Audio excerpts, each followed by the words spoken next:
It started with a speck of blood, and ended with a nation asking how a teenage girl could commit one of the most calculated murders in modern British history. She was just 17, a private schoolgirl, smart, articulate.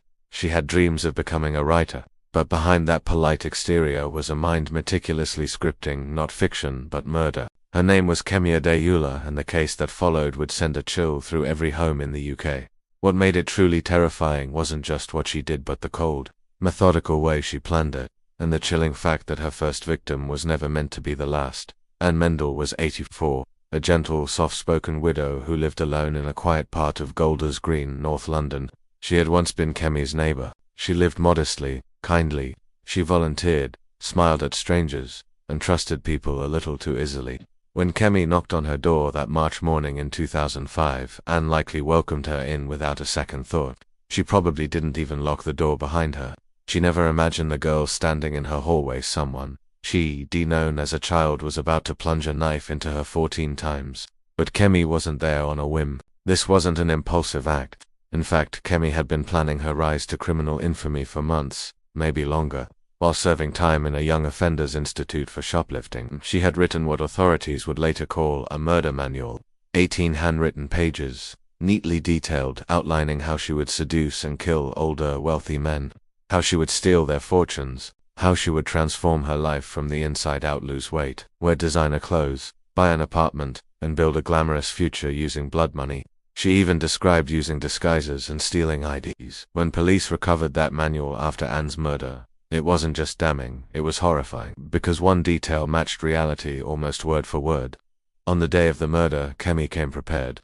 She was wearing gloves, she brought a blade, and she brought with her a rehearsed story about wanting to reconnect with Anne. But she wasn't there for reconciliation. She was testing her plan. The truth was, Anne Mendel wasn't Kemi's real target. She was a trial run, a dry rehearsal before Kemi moved on to wealthier victims. Anne, with her gentle voice and trusting nature, was simply a stepping stone in what Kemi had described in writing as the first kill. The aftermath was gruesome. Anne's body was discovered in her own home, brutally stabbed in the chest, neck, and face. There was no forced entry, no signs of a struggle. Nothing had been stolen, but there was one clue: a tiny speck of Kemi's DNA found under one of Anne's fingernails. When confronted, Kemi spun a tale. She claimed she had visited Anne a few days before, just to chat, that she might have touched her hand or passed her something, which would explain the DNA. But detectives weren't buying it. And then came the notebook. When investigators dug deeper, they discovered the pages of Kemi's prison writings, the novel she had told others she was working on. Except this wasn't fiction. It was a blueprint, a step-by-step guide to manipulation, murder, and fraud. She had written about selecting vulnerable elderly people, about posing as a carer, about covering her tracks. Kemi later claimed it was all part of a fictional crime thriller she was drafting, a creative outlet. But nothing in those pages felt imaginary, and nothing about what happened to Anne Mendel could be brushed off as coincidence. The trial shocked the nation. Here was a well-spoken teenage girl with no previous record of violence, someone who could speak eloquently about books, life, and morality now, sitting in the defendant's chair accused of a calculated murder. But what disturbed people most was her demeanor, calm, cold, emotionless, as if she were simply watching a scene she had written unfold in front of her. The prosecution painted her as manipulative, heartless, and deeply narcissistic, a girl who thought she was smarter than the system, that she could outwit the law just like the villains in her favorite crime novels. But Kemi hadn't acted alone.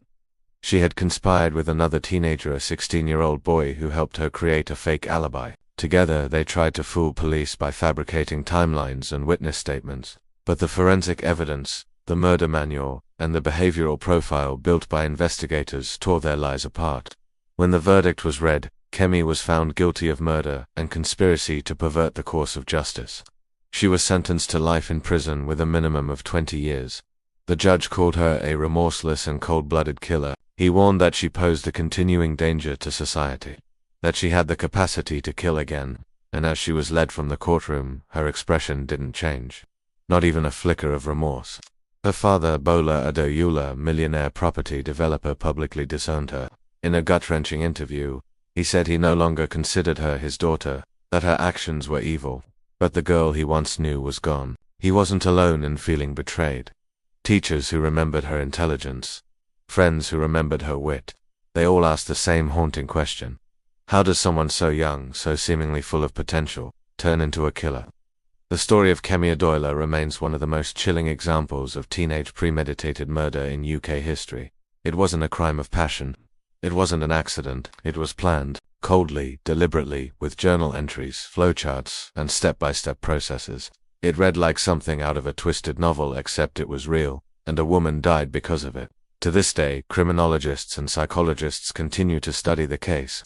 They look at the writings, the lack of empathy, the calculated manipulation. Some argue that Kemi's case reveals deeper cracks in our understanding of youth offenders. Others say it's a sobering reminder that evil doesn't always wear a mask. It can wear a school uniform and smile. Anne Mendel's family never got the quiet justice they hoped for, because no verdict can undo what was taken.